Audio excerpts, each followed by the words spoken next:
So, oh,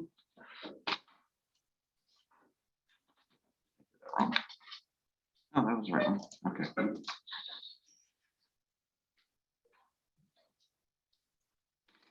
I know I was talking some last time about how we're using this cryptography, and especially the public key cryptography, and talk some about error detecting codes. They let you know if an error occurred. And we have cryptographic error detecting codes, which are supposed to be even stronger. They make it less likely that somebody could have faked the message. Okay. And so I talked about one-way hash functions briefly, and digital signatures I want to talk about. You know, again, it's message authentication. I want a procedure allow you to verify the received or stored messages are authentic. They came from who I thought they came from. We want to verify the contents of the message have not been altered. The source is authentic. So if I encrypt my message with my private key in this public key private key pair, anyone can decrypt and see the original message. Supposedly, I'm the only person in the world who knows my private key, and therefore the only one who could have encrypted the message this way. We have to be careful of this assumption. There are people who've been set up protocols, set up tools that misuse private keys. You can send me a message and say, you claim you're Jim, prove it. Sign this message for me with your private key. And I'll say, okay, there, I signed it. And said, yes, you're Jim, you're right.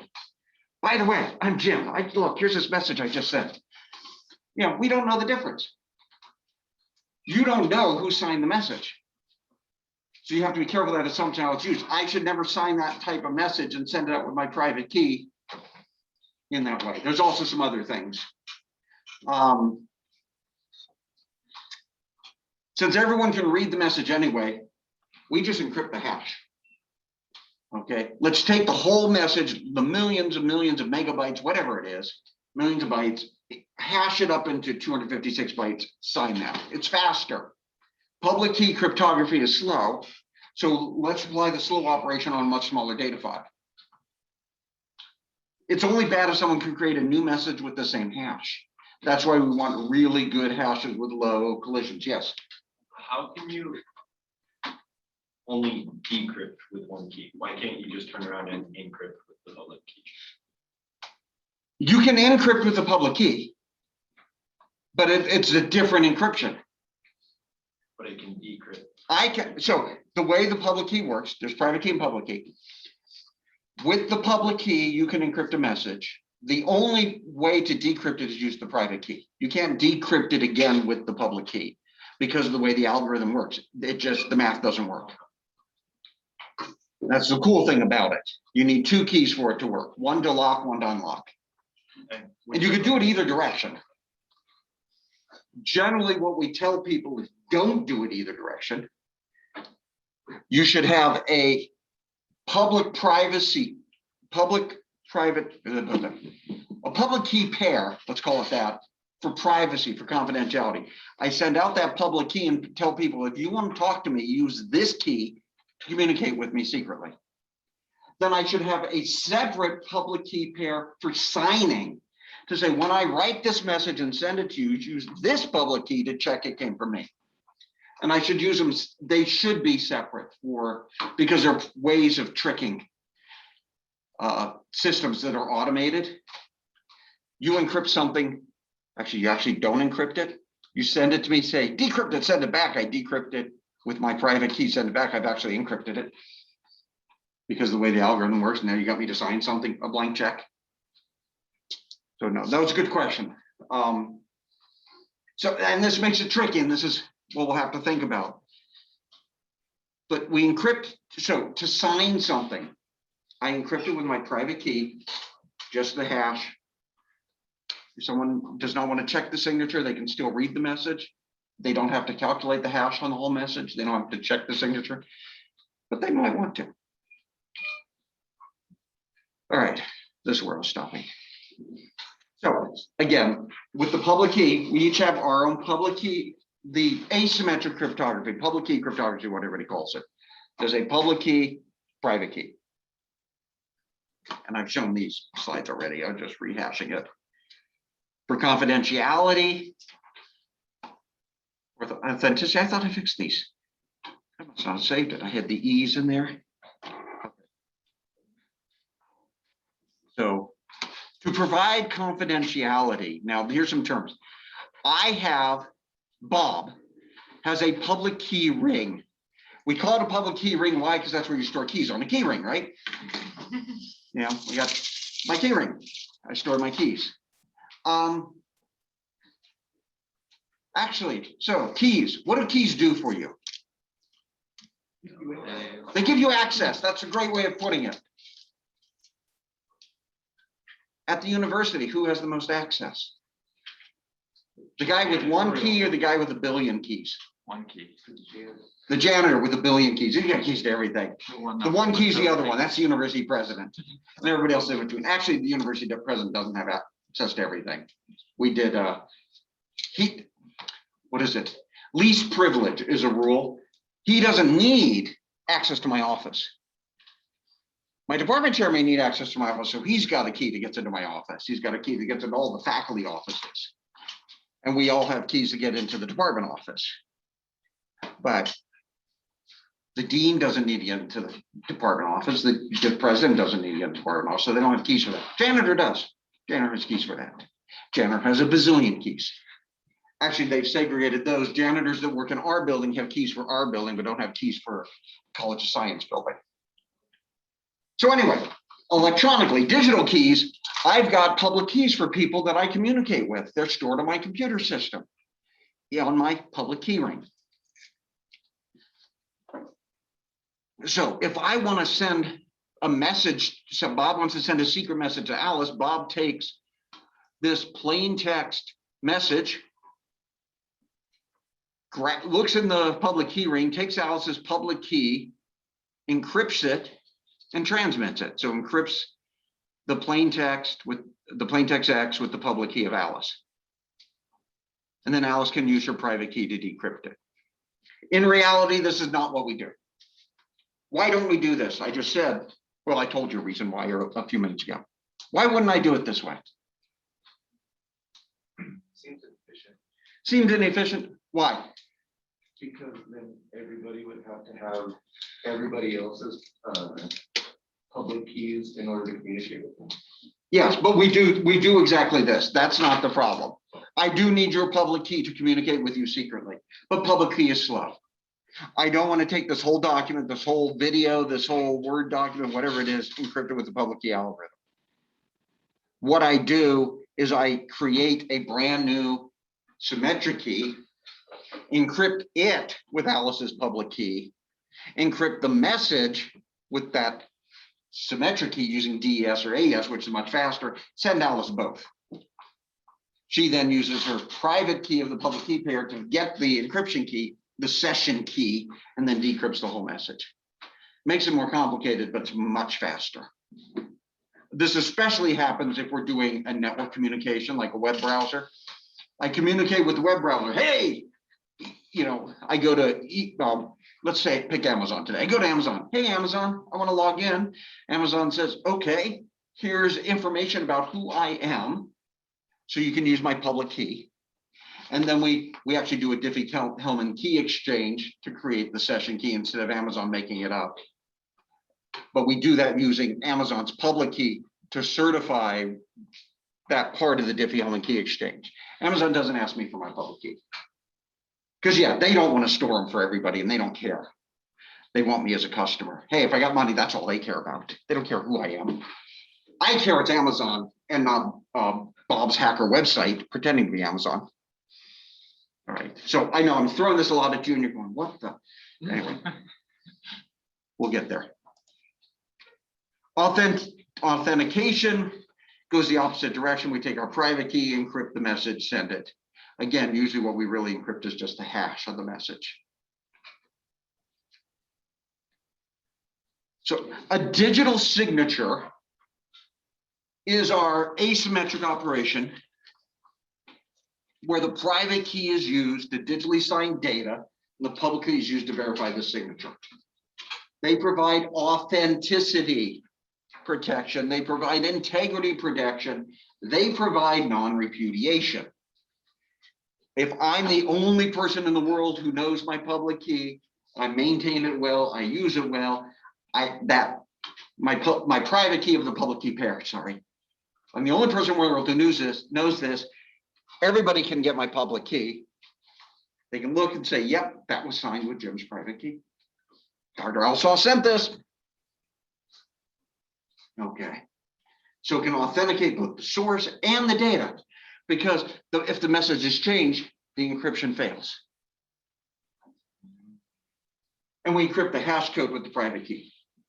Like I said, not the whole message. Does not provide confidentiality. Even if I encrypted the whole message of my private key, everybody in the world can get my public key. So everybody in the world can decrypt the message and read it. What if I wanted to do both? What if I wanted to send you a secret message and prove to you it came from me? How could I do that? Yes. Couldn't you, when you're sending, so going back to the thing with Alice, and you're sending her the encoded thing for like decoding the other message, you could add a hash of your own. Good. So I could use the previous technique I talked about, confidentiality, send Alice using her private key, this session key, using her public key, so she's the only one who can read the session key, and include in this message my signed hash of the message. So she gets both. She gets an encrypted message, probably encrypted hash too, just to be safe. I take the whole message, signed hash, put it together, encrypt the whole thing with the secret key, send it to her, send her the secret key also with the decryption. She's got the whole thing. Almost works.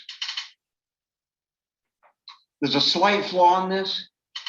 If Alice was dishonest. If Alice was dishonest, I sent her all this information. She then takes that message and forwards it on to Eve, claiming to be me. And because I signed something and gave it to Alice, Alice just passes on that signature to Eve, and Eve doesn't know the difference. Most of the time, that's okay. There's a thing when we're dealing with secure key distribution, and I don't think I talk about it here. So Needham and Schroeder, yes. Needham and Schroeder back in the 77-ish time frame, 76, came up with a bunch of different ways of taking the Diffie-Hellman key exchange or type of thing, or public key exchange, to say, hey, we've got a public key system. How do we share a secret key without like me being the only one to make it up? And how do you know it really came from me? And how do I know I'm really talking to you? So we have the two parties, Alice and Bob, wanting to communicate with each other. Alice says, hey, Bob, I want to talk to you. I'm Alice. And sends Bob a secret value. Bob takes that secret value, combines it with another secret value, uses Alice's public key to send it back to Alice. Yeah, prove to me you're Alice. Do something with this value, right? Alice takes that, decrypts it with her private key, adds one to the value, re-encrypts it, sends it back to Bob. Bob decrypts it with Bob's public key. Bob decrypts it with his private key and says, yeah, okay, Alice is the only person in the world who could have decrypted this. Alice sent it to me secretly, so I know nobody else read it. We're good. And so that was the Needham-Schroeder protocol. 14 years later, Gavin Lowe said, I'm going to change the rules. I'm going to change the assumptions. What if Alice is a lying, cheating? What Alice does is she takes that message, let's see, how does this work? I want to make sure I'm doing this right. Oh, no, Bob was the lying, cheating one. Alice said, hey, Bob, do this. Bob calls Charlie and says, hey, Charlie, I'm Alice. Oops, gotta change my voice. I'm Alice. Charlie says, prove it. Here's a secret message, a secret value. Bob gets it, I don't know what to do with this. Hey, Alice, you were just trying to talk to me? You decrypt it for me. Alice says, yeah, sure, I'll decrypt it for you and I'll send it back to you secretly, Bob. Bob decrypts it, says, thank you, re-encrypts it to Charlie and says, here you go, Charlie, see, I'm Alice, because I read this thing for you. So Charlie sent a message secretly to Alice that Alice thought came from Bob, because Charlie didn't include the message, the fact that it was Charlie sending this message to Alice. And there's a whole, who was it? Was it Needham? Yeah, I think it was Needham later. I'm trying to remember now. After that came out, created a whole paper called, Martin Abadi and Roger Needham came up with a paper called Prudent Engineering Practice for Cryptographic Protocols, where they looked at all these protocols over the last 14, 15 years that were broken because people got to make certain assumptions like, hey, make sure if you encrypt something, when somebody decrypts it, they know who it came from and who it was meant to be sent to, that is tied into the message. And this is where cryptography breaks. It's like having that really strong deadbolt on your door, but the key under the mat, or you don't lock it, or you have a back door that they can go through. This is where crypto that the normal people use, not the cryptographers, but the normal people use, where they use it wrong. That's where we have problems. I did a lot of research in this area. It's been 20 years now. Okay, I did a lot of research in the area in the late 90s, early 2000s, and we found a lot of these problems that people were talking about, and how we came up with some solutions on how you can include these messages and do things. Yes. Why would Bob give the message order Charlie? Is there any example in the real world why he would do that? Okay, so yeah. I'm on the internet. I go to Bob's Sports Score website. Bob's Sports Score website I have an account with. I think they're honest. So I send him this to prove who I am. Bob knows that I bank with Wells Fargo, so he communicates with Wells Fargo to get access to my account.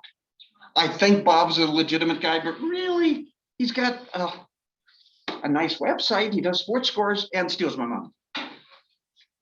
And that's the type of situation we see. Or other situations, Bob used to be Alice's friend. Bob's no longer Alice's friend. Bob becomes a conniving jerk and steals things from Alice because he's going to break up with her after he steals her money. Real world examples, yes. Do kind of like one-time authentication keys kind of solve that, like with the Duo and how you generate your one-time? So Duo is a way of doing the authentication out of band separately. Yeah, I get this message, but the problem is I have to be careful here. So would I be authenticating with Bob, which Alice was trying to do, but Bob was cheating the system. But Charlie then would hopefully find a way with a one-time authentication to communicate back to Alice and say, oh, you claimed you were Alice, prove it, but I'm gonna prove it this other way. That works. I think I explained this. So did I talk to you about the virtual kidnapping before?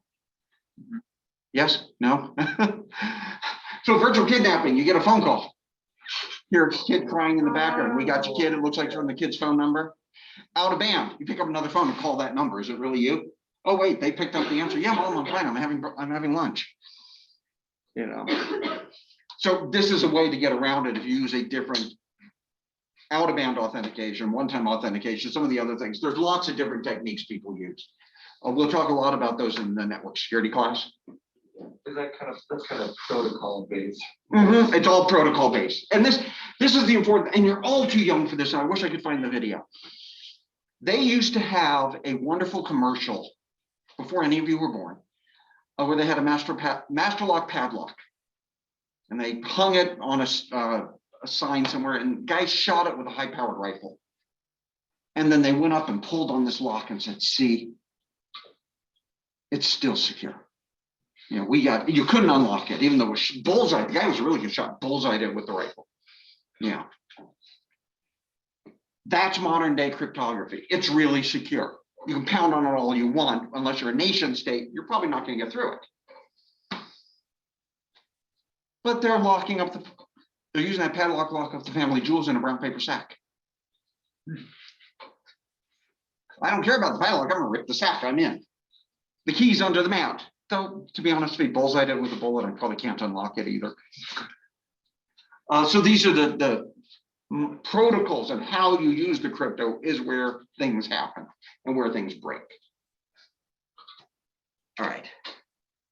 Back to digital signatures. Suppose Bob wants to send a message to Alice. Not important the message be kept secret. I already did this.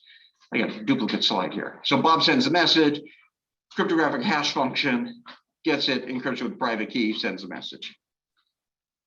When Alice receives it, Alice takes the message, runs it through the same cryptographic hash function, get the same hash, takes the thing from Bob, uses Bob's public key to decrypt it, has two hashes, compares them. If they're the same, we're good to go.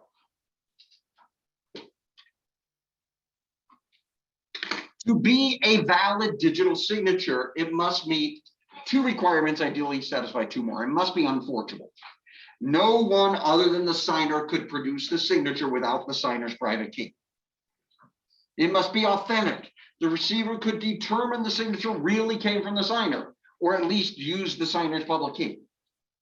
We preferred the other one though. Non-alterable. No signer, receiver, or any interceptor could modify the signature without the tampering being evident. And non-reusable. Any attempt to reuse a previous signature will be detected by the receiver.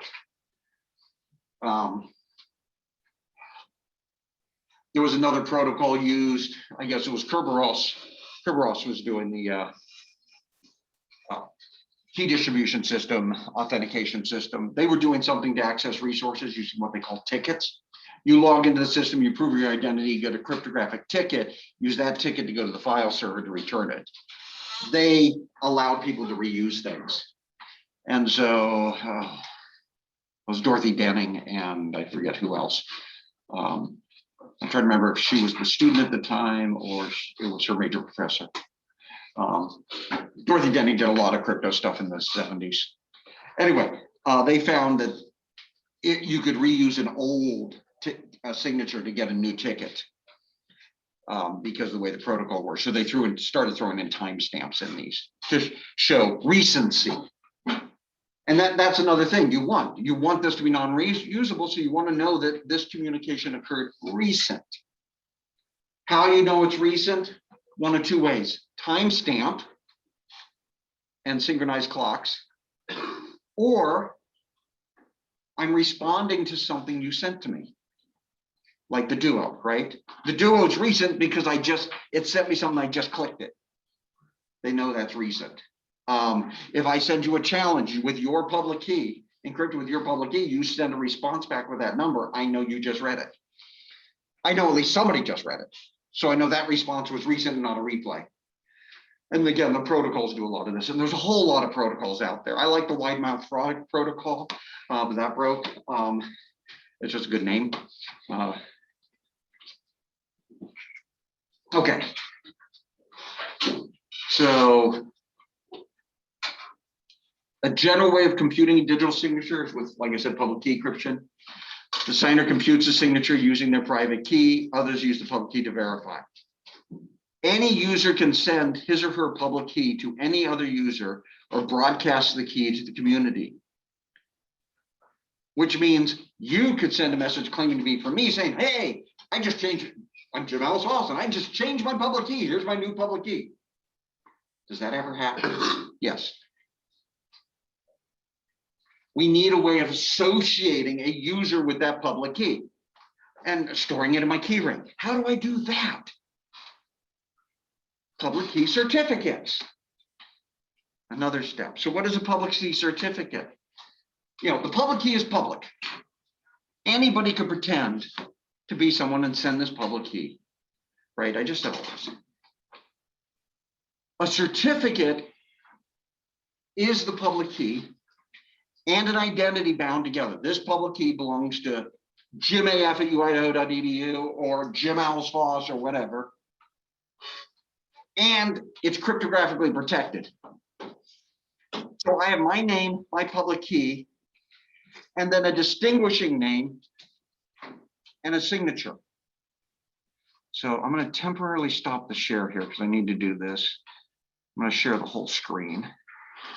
So hopefully they can see my screen now. I'm going to click on this thing here. And this is all the information about the secure connection. I click on that. It has a valid certificate hosted by a trusted authority.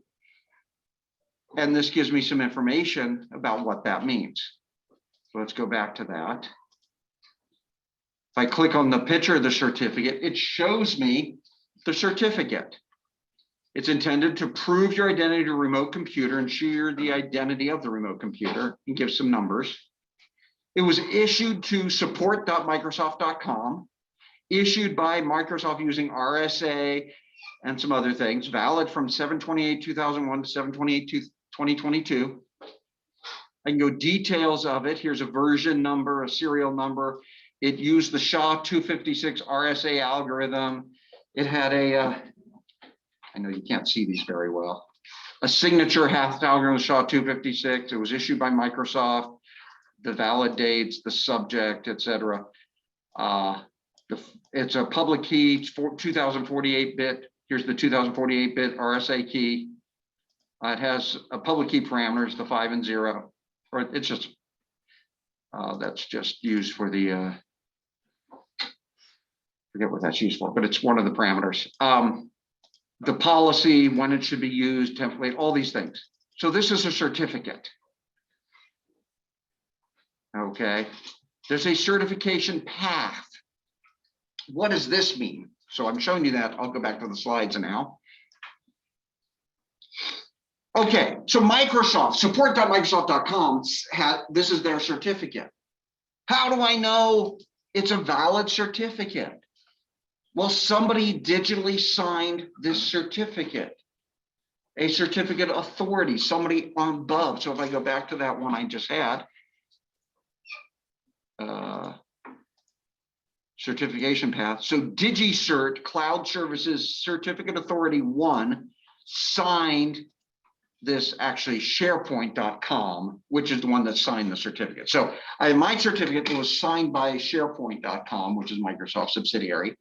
It was, which was signed by DigiCert, which was signed by the DigiCert root certificate, public key. All right, I think. So let me go into details how this works and go back to that one. So we have my ID information, my public key, the certificate authority information, all that. I hash that. I encrypt it with the certificate authority's public key. And the person, somebody checking it can hash that and verify it by taking, they encrypt it with their private key public, and then I decrypt it with the certificate authority's public key to double check the hashes. Okay. But now, how do I know that certificate authority is valid? Well, there's a certificate for them that certifies their public key. And so I can, in the certification authority, basically I've got a path to how to get that. I go and retrieve it from a website, basically download it. So I get the SharePoint certificate. Well, how do I know that's valid? It's signed by DigiCert, Cloud Services CA1. So I go get their certificate. That is signed by DigiCert root certificate. I get their certificate and I check and everything's good. Oh, wait, now I'm stuck. My path ended. That's okay. The browser companies know who all these root certificate authorities are, DigiCert, Trusted Key, etc. And they embed, they check, make sure that they have the right public keys certificates for them and embed them in the browser. So your browser looks and says, oh, I already got the root certificate for DigiKey. I don't need to go fetch it. And I trust it because it came with my browser. And when you update the browsers go out and you can, it'll download and update the certificates. Because that one's maybe good for 5 years. And so after 5 years, you need a new one. So this is a public key infrastructure that we have to deal with. Now, sometimes you go to a website that says certificate's invalid, or it's self-signed. University of Idaho will sign its own certificates. Well, how do we know it wasn't faked? There was an attack several years ago, we call a social engineering attack. somebody called up DigiCert or one of the providers, it could have been VeriSign, it could have been Trusted Key, it could have been another one, and said, I'm from Microsoft. I need a new Microsoft public key. And they said, okay, here you go. And they sent them a new certificate. And then the person created fake patches where they actually installed malicious software into a valid Microsoft software and started publishing it. Signed by a Microsoft public key. Microsoft was not happy with this company. Sued them. But we do have, these companies go through very rigorous process. Now, public keys, you and I, how do we get a public key? I can create my own. I can self-sign it.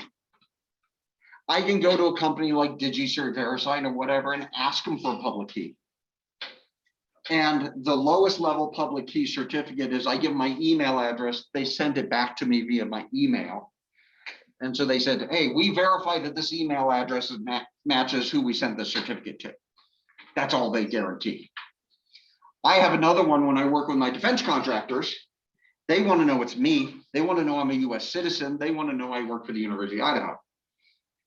So I got paperwork, my passport, documentation. I went down to human resources. They filled out this document. They signed it.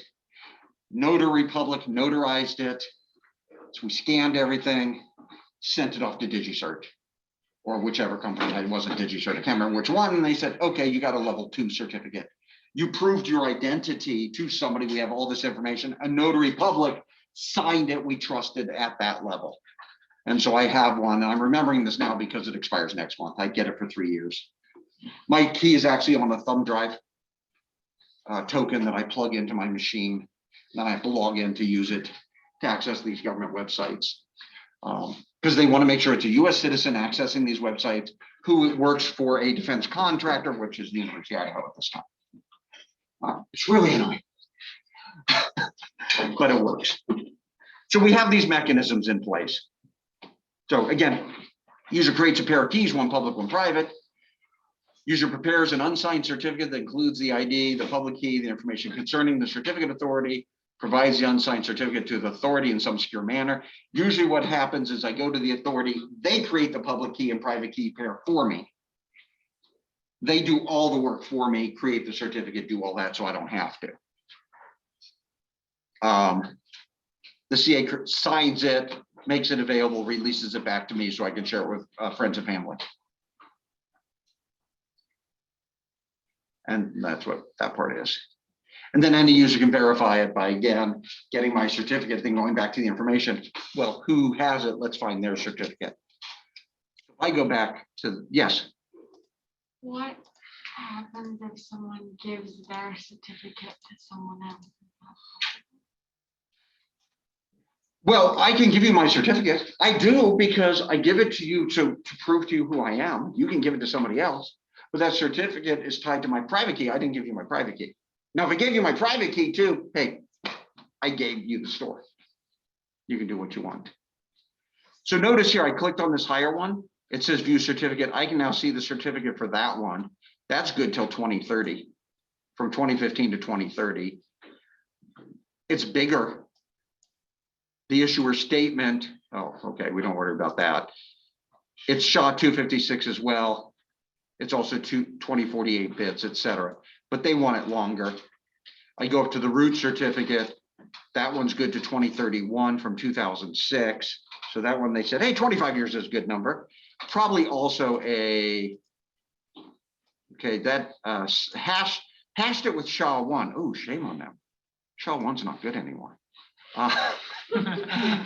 Using a 2048-bit key. They should fix that. But they did that back in 2006. So anyway, all the information's there. It's all maintained. The computer systems do this all for you, so you don't have to worry about it.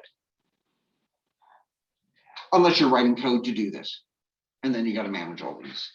And you got to manage them correctly. And you got to check the signatures. But there's tools that help you do that. There's a whole library called OpenSSL that does a lot of this for you. Okay. I said a certificate, what's a certificate look like? I kind of showed you quickly the human readable version. It's actually in a format. There's an international standard called X.509, which defines what these certificates look at. There's also RSA created a bunch of these called PKCS, public key certificate standards that define what they look like. And so when the certificate's in there, the first thing it says is what format it's in. So people can look at the right format. Yes. Okay, correct me if I'm wrong, but I'm kind of picturing the certificate as like your identification card and your private key is like your social security number. Like if you were to give both away, you would be in big trouble, but. It's kind of like that, or you can think it's like your ATM card is the certificate and the private key is your PIN. Because to be honest, my social security card people know.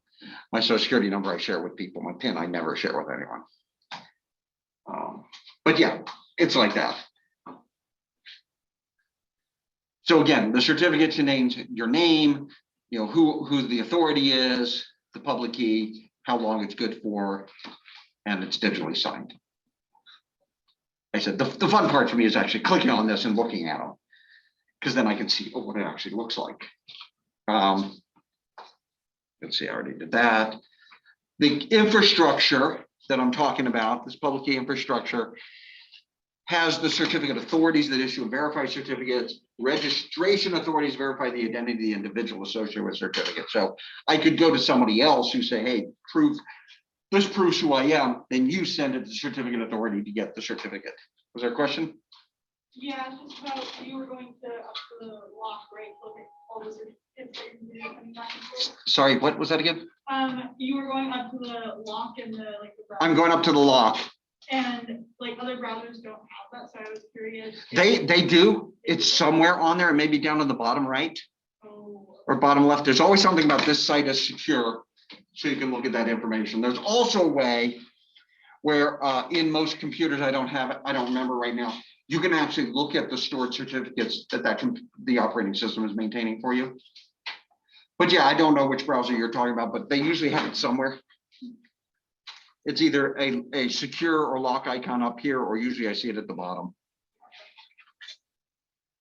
Okay, so public key algorithms, key distribution, protect confidentiality, authentication, data integrity, digital signatures, digital certificates. That's for all those. All right, I think that ends. And the summaries. Symmetric key or secret key encryption protects confidentiality and integrity of data at rest or in transit. That's the goal. Public key or asymmetric encryption. We can use it to exchange symmetric encryption keys. We can sign data, show authenticity and proof of origin. Error detection codes can detect changes in data. Hash codes and functions to detect changes. Cryptographic functions detect changes in the data using a function only the data owner can compare to. Error correcting, detect and repair codes, digital signatures attest to authenticity, digital certificates allow us to exchange cryptographic keys with confidence in the identities of both parties. Charlie is usually that certificate authority, or Trent, you know, trusted third party who we talk to do the exchanges. Questions on that? Okay, I've got to now see if I can find where I hid that other one. Share, right? Yeah. Well, not you guys. Okay, I'll hide so you guys can't see my stuff.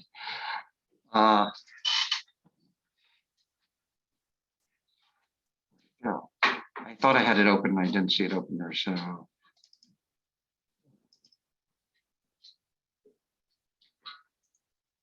let's see, PowerPoint. There we go.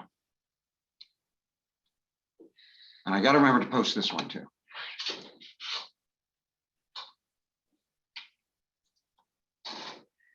Okay, there is a tool out there called OpenSSL.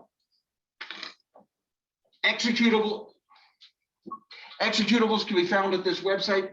Last year when I tried to do this, a lot of people had actually issues with it. We're going to try to do this again, but I did this last time at a different point in the semester. Question is, how do you get access to it? So on this website, I can download a version to Windows. I should be able to download a version to Mac. If I'm running Linux, I can download a version on Linux. If I have access to one of the CS websites, like this one here, oh, that is tiny. I'll change settings, there we go. I gotta get a better font. I don't see the font, great. It's under You can go to appearance. Appearance, that's where it was, yes, thank you. No, there it is, change.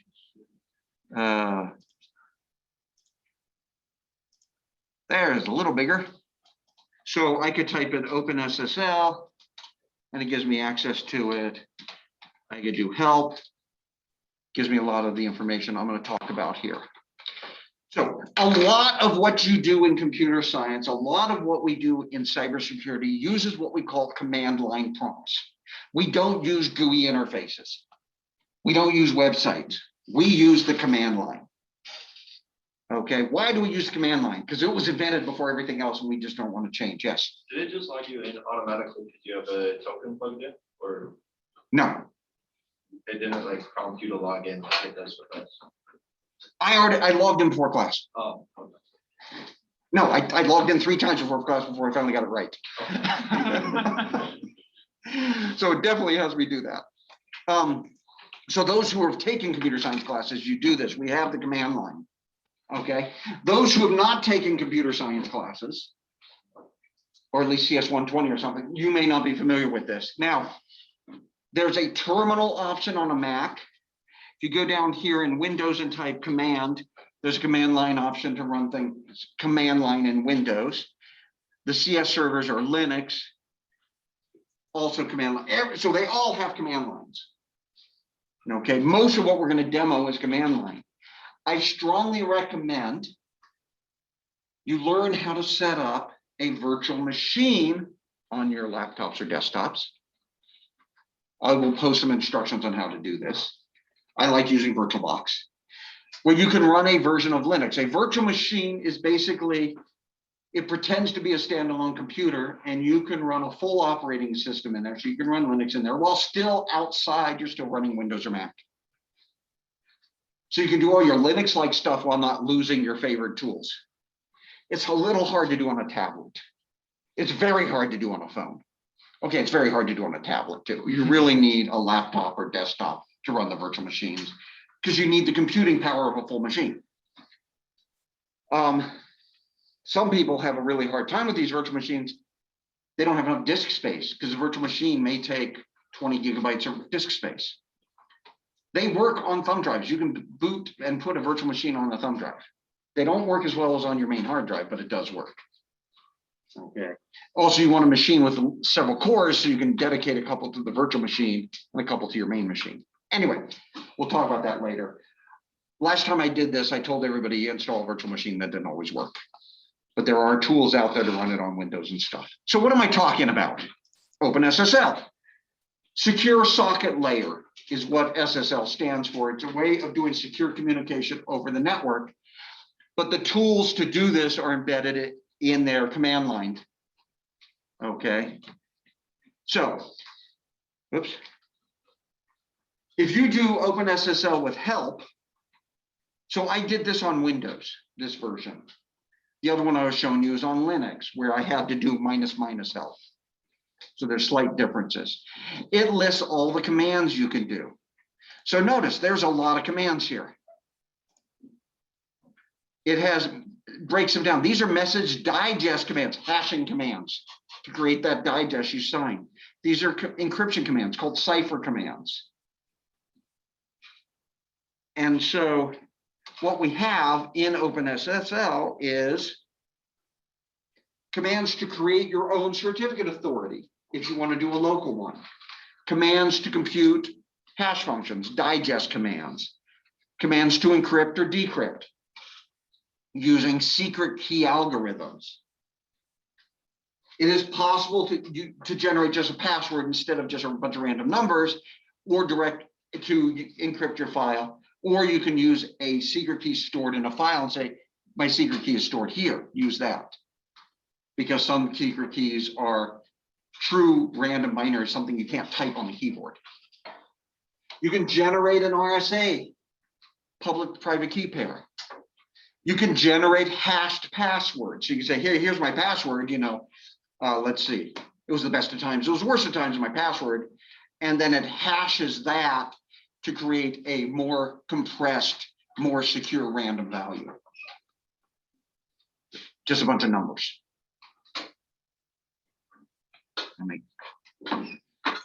PKCS, Public Key Certificate Store, Standard 12, tools for managing information according to the number 12 standard. PKCS 7 does things according to the number 7 standard.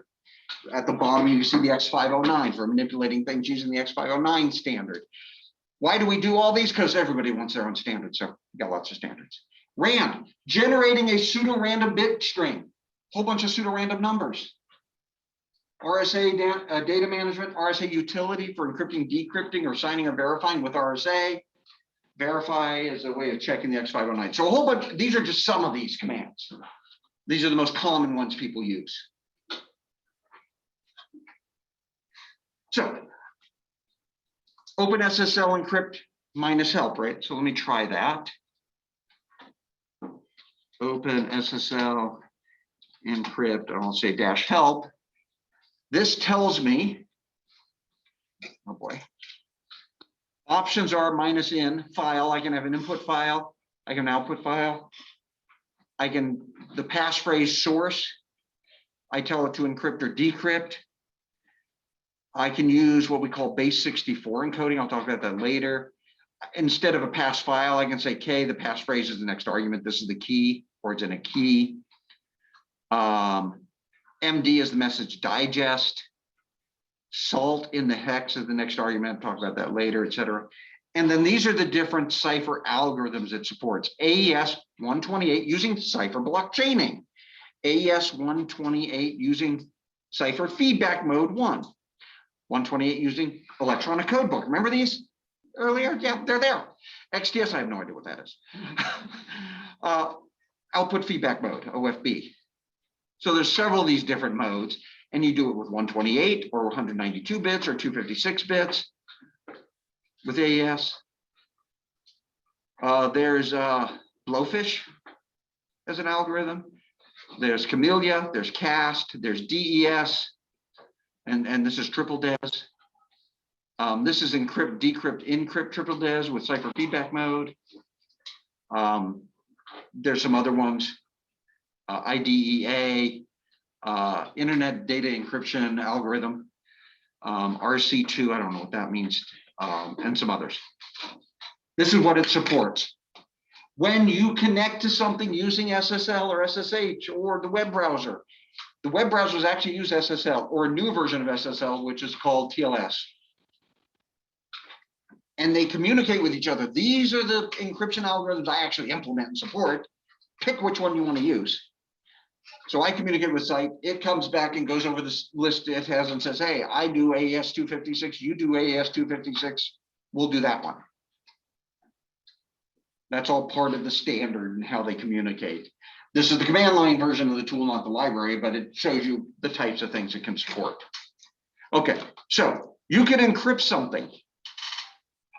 I'd say encrypt using AES 256 cipher block chaining. Take my secret file and encrypt it. Create a new output file using my password, whatever it is. There was a problem. So when they take your password, what it does is to make it more secure, they're supposed to use some hashing of the password file. The -PBKDF2 does that. If you don't do it, it just uses raw my password. Okay, so let's see how much time I got left. Okay,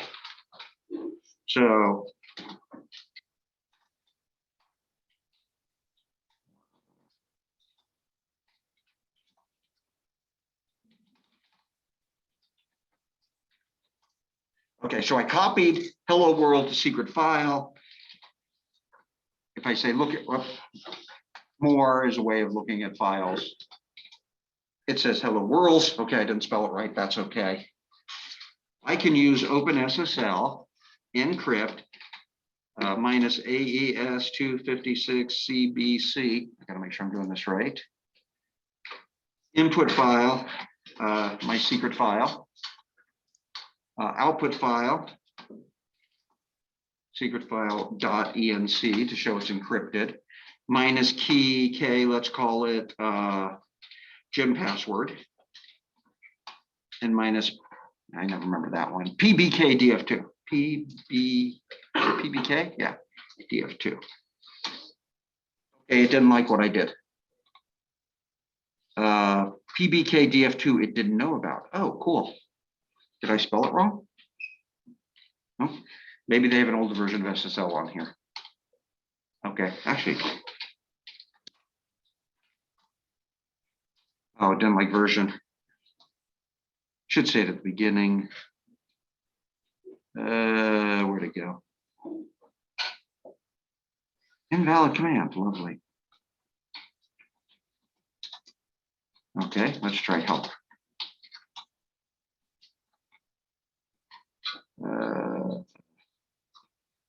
Okay. Oh, you can do it without the dashes. Well, no, I'm on Linux. Okay, let's try without the dashes. Let's see if that works. Nope. So am I. Still causing me problems. Anyway, I'm not gonna worry about it. 1.0.2 KFIPS, 26 January 2017. 2017? This is on their server. Okay. So, you know, where the latest version I used was 2021. So, okay, thank you. How did you find it? I'm on the server. But what did you type? I just typed version without the dashes. I did the help and Oh. it came up with version for a command without. There we go. Yeah, so it's 2016, 2017. It's OpenSSL 1.0.2. The version I was using when I did this was 1.1.1. So yeah, I gotta complain, they got the old version. Okay, but anyway, it's there. I created the file. What's the file look like? If I look at secretfile.encrypt, it's garbage. Now, one, it starts saying it's salted.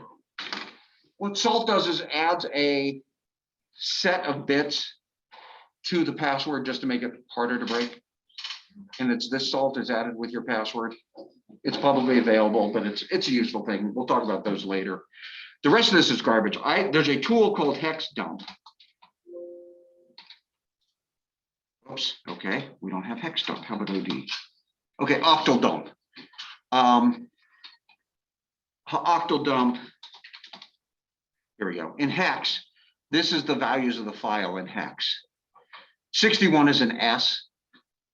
53 is the lower. No, that's not right. Yeah, that should be the salted. SA, LT. Anyway, but this is the contents of the secret file. It's a bunch of numbers, a bunch of digits. It's not printable, as you can tell. So let me decrypt it.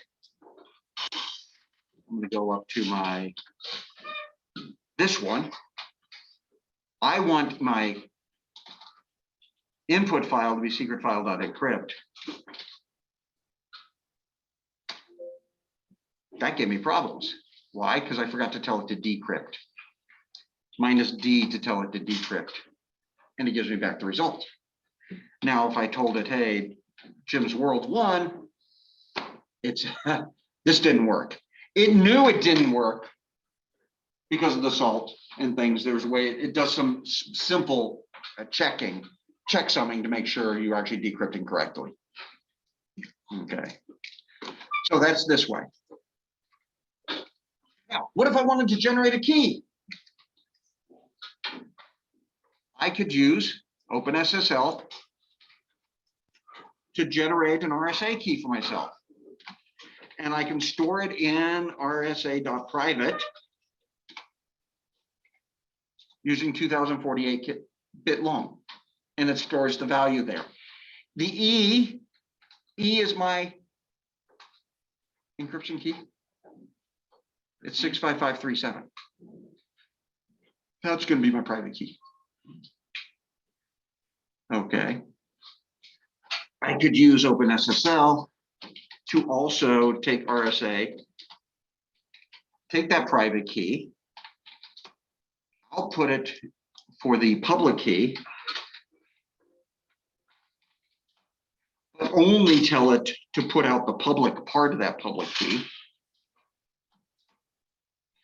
And my format is going to use, this is a public messaging format.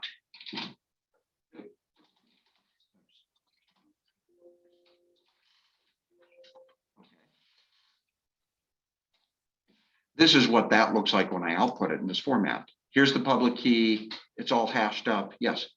So when you did the open SSL and then you generated a private key, that was the 65537, right?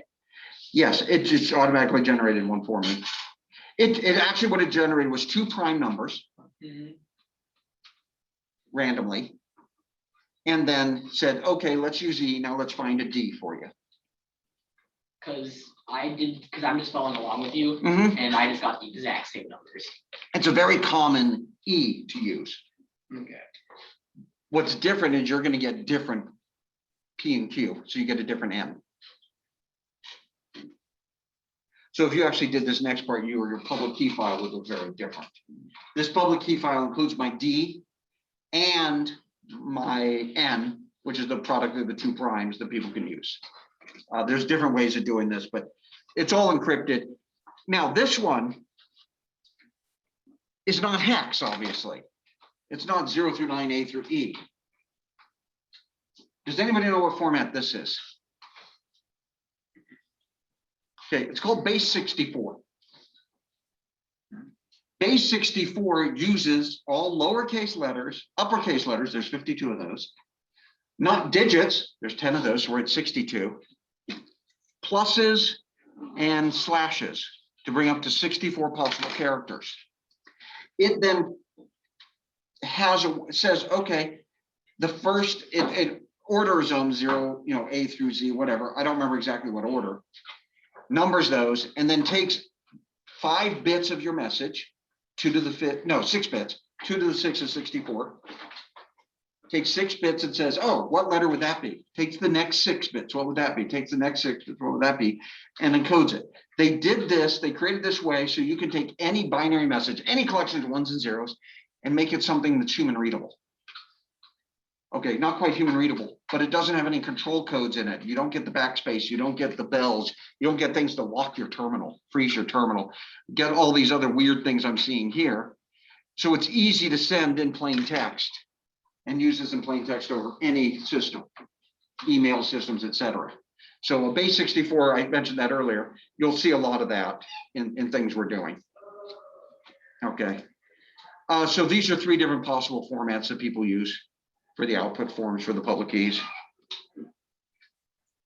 So how does this work? If I want to communicate with somebody, I need their public key. Now, without going through certificate authorities or anything, they create this out form, the PEM, they do the public out, or they do it anyway, but basically they have this their RSA identifier public key in the PEM format, send it to you. Again, you can name it any way you want, but they send you that, the thing I just created that I saw showed on the next screen. Now, what if I want to send them a secret document?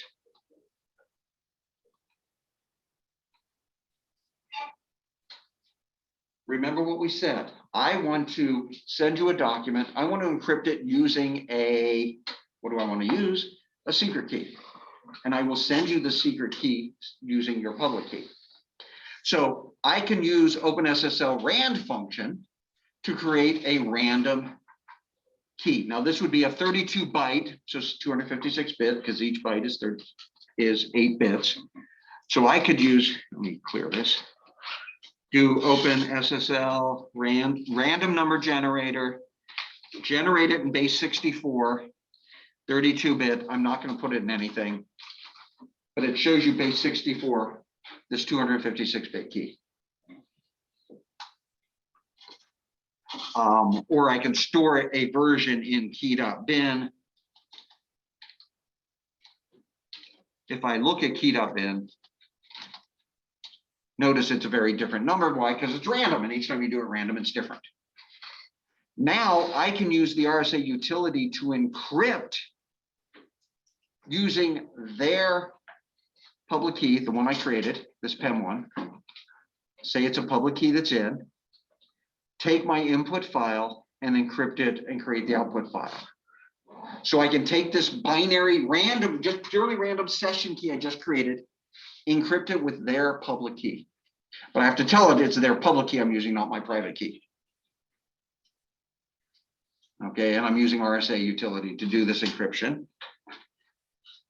Then I take the file, assume I have a really large file, so I can encrypt it using AES, tell them salt it. Here's my input file. So again, this won't work. And I tell it the password is actually stored in the file, this key.bin. So what this does is uses 256-bit AES using my 256-bit key to encrypt the file. Then I can send that encrypted file to the other person and they decrypt using RSA utility my encrypted key that I digitally signed, I created with their public key. See, too many steps here, right?